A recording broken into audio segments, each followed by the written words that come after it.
History is a lie. Who were the brown and black men who fought in the American Revolutionary War? From Virginia's Colonial Soldiers by Lloyd Boxstruck. These are historical facts that have been buried since the early 1900s. We are looking at the size roll of Captain Mercer's company, 2nd of August, 1756. We will read the age, height, trade, country of origin, and description of these soldiers. Just so there is no misunderstandings, this is what complexion meant in the 1700s, from General English Dictionary by John Kersey, published in 1708.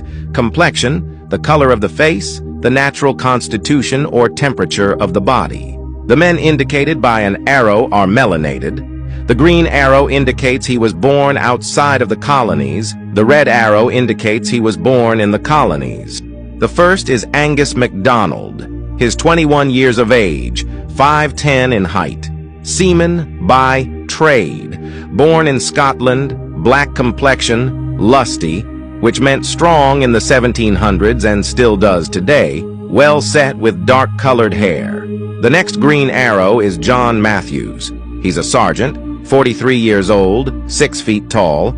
He's a sawyer. Sawyers are people who operate a sawmill, largely applied to people who work in the logging industry. He's from England, with a brown complexion, a large scar on the cheek, and speaks thick, which means he has a very distinct, thick English accent. The next one down is a red arrow, Samuel French, 27 years old. He's 5'10", a sawyer by trade. From Maryland, he was born in the colonies, unlike the previous two. Black complexion and black curled hair. We should also mention it was in fashion to wear wigs at this time. The described color of someone's hair is not necessarily natural. Next, green arrow, is Benjamin Barrett. 24 years old, he's 5'7", and a seaman by trade.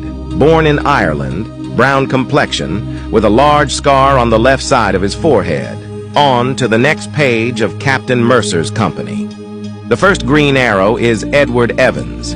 He's 22 years old, 5'4". He's a drummer, born in Scotland, brown complexion, small thin visage and light hair. We were going to read the description of more, but this video is getting long. Captain Mercer's company is obviously not the only one with Europeans of color. We previously covered George Washington's company, which had a majority of melanated Europeans. And if you're daring, you should also see the video we made of Washington himself. Personally, we find diabolical what organizations like the Rockefeller Foundation did to the American education system, funding white supremacists and eugenicists to rewrite and repaint not only American history but European history also. What we are showing on the screen right now are simply the leftovers of what remains in people's private collections. Old churches, basements of museums whose new curators don't enforce strict concealment policies anymore, but of course will call every paintings and artworks of melanated European nobles, Saint Maurice, or some fictional Moorish king that never existed.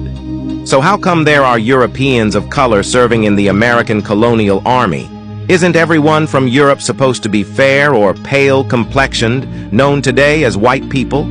In truth, some of these people are truly ancient and could possibly trace their lineage to indigenous Europeans like Cheddar Man, while others immigrated to the British Isles and Europe. Millennia or centuries ago, the immigration routes of these people became folklore in some countries, like the legend of the Tuatha De Danann, the tribe of Dan from Canaan, which controlled the coast of Cilicia as raiders, craftsmen, and expert seamen. The most recent significant influx of brown and black people in Europe and the British Isles being the Iberian Jews and Moors, exiled between 1492 and the 1600s.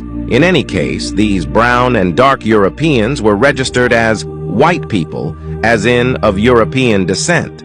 A social status, as you can see in this image.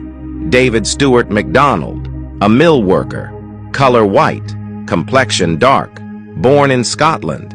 We all know what complexion means. White refers to people of European descent, including all European Jews and Moorish people of Spain and Portugal. Some of the people who came voluntarily to America were indentured servants working off the cost of their voyage.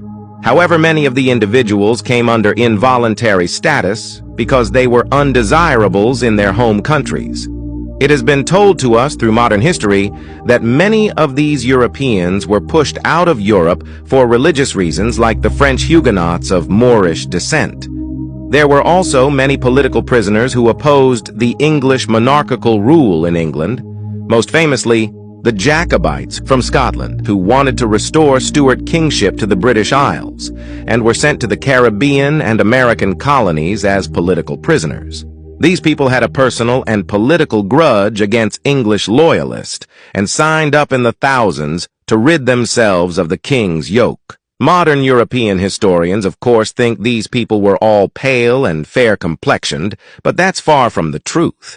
Just like the slave trade narrative and brown and black people being all from one place is also far from the truth. Like and share for more lost history. And that's why we say,